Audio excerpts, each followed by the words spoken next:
Well, the Australian dollar just cracked parity last night, and tonight it's above 102, a huge rise in one day. On share markets, it's starting to look like we might be in for a Santa Claus rally. Certainly December has got off to a fabulous start, thanks not only to the decision by 6 central banks to cut the rate they charge commercial banks for money, but more generally a sense that the people in charge might be ending their dithering. Obviously, the main people the markets want to stop dithering are European politicians, to put an end to the panic in bond markets there. And there are tentative signs that they might act. Anyway, central banks have shown some leadership, and that spurred big gains on global share markets, with Wall Street up more than 4% and European markets up by up to 5%. Asian markets were slightly more subdued, but still very strong.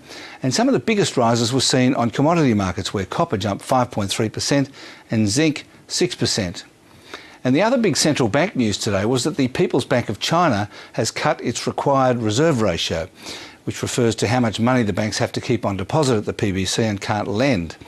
It means China is now more worried about growth than inflation, and its easing cycle has officially begun.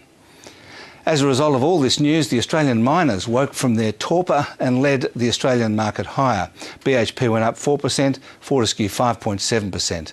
The banks all rose 2.5% to 3%, and Qantas went up 4.3%, even though Virgin's tie-up with Singapore Airlines was approved by the ACCC, which will increase competition for Qantas.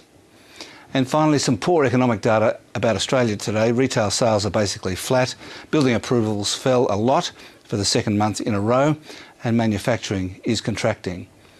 That's finance.